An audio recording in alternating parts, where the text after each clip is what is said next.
ये दोनों आते हुए बहुत डर रहे थे।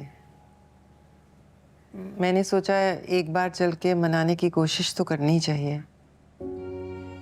यूं तो मैं जानती हूँ कि इस घर के मकीनों के दिल बेटियों के लिए बहुत तंग हैं, लेकिन एक बार दिल बड़ा करके माफ करने की कोशिश करें। बेटियों ने कहीं का नहीं छोड़ा।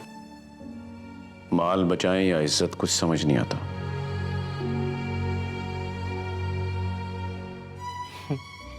सब अपनी अपनी जगह मजबूर थे उस्मान।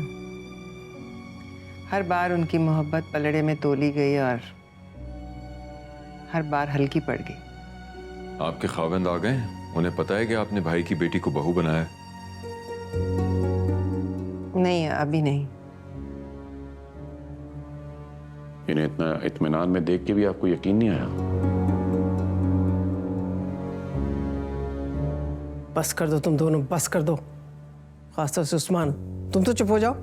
क्यों क्यों चुप हो जाऊं? अपने घर की परवाह किए बगैर तहजीब ने तुम्हारे एक हुक्म पे बेटे का निकाह कर लिया और तुम अभी तक वही पुराने खाते खोले बैठे हो। मेरा खाता तो कभी बंद नहीं होगा बाजी।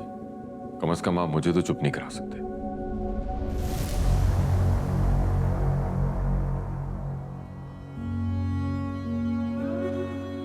जमीन के एक बेजान टुकड़े की वजह से जीते जी माँ बाप अपने बच्चे से दूर हैं। एक अरसा दराज हो गया मेरी बच्ची इस घर में सिर्फ माफिया मांगने के लिए आती है, सिर्फ माफिया। जब देखती हूँ हाथ जोड़ के खड़ी है, मैं उसे अपने गले भी नहीं लगा सकती। पता होता ये सब कुछ होगा तो उसे अपना घर बचाने की नसीहत ही ना करती कभी। लेके तलाक अपने खाविंद से भाई के हाथ में रखती कागजात को। भाई तो मान होते हैं, अपने पास से रकमें खर्च करके बहनों का घर बचाते हैं, लेकिन तुम्हारे तो गिले शिकवे कमी नहीं होते।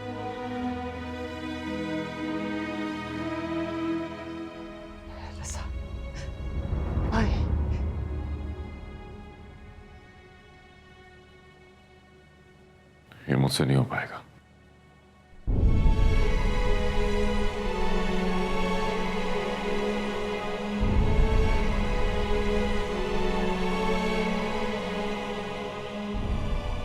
उस्मान, माफ कीजिएगा आपा।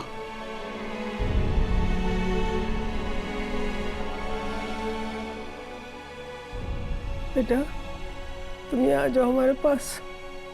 आओ। तुम्हारे भाइयों के दिल तो पत्थर के हो गए।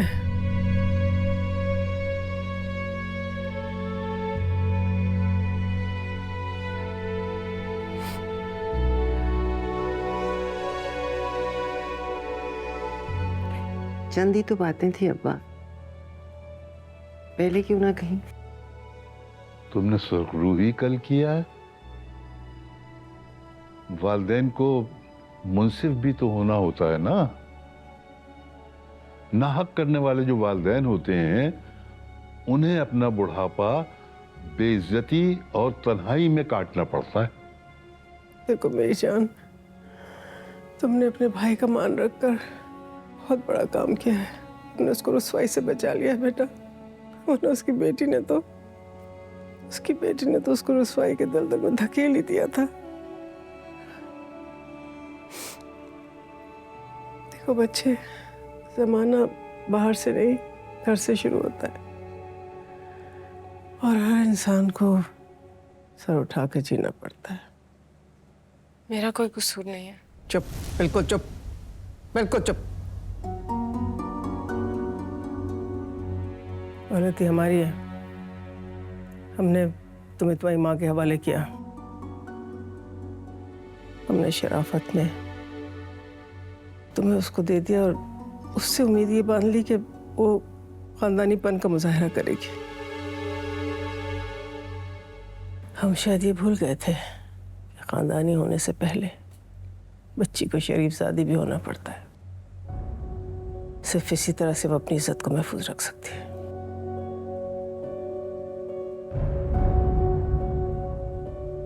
इन्हें इधर मत लाया करो तहजीब।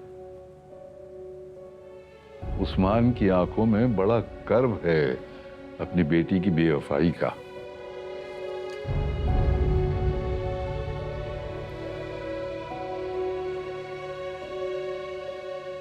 देखो, बात अगर इज्जत की हो ना तो बहस नहीं की जाती, लेकिन अगर माल की हो तो सीना तान के लड़ा जाता है।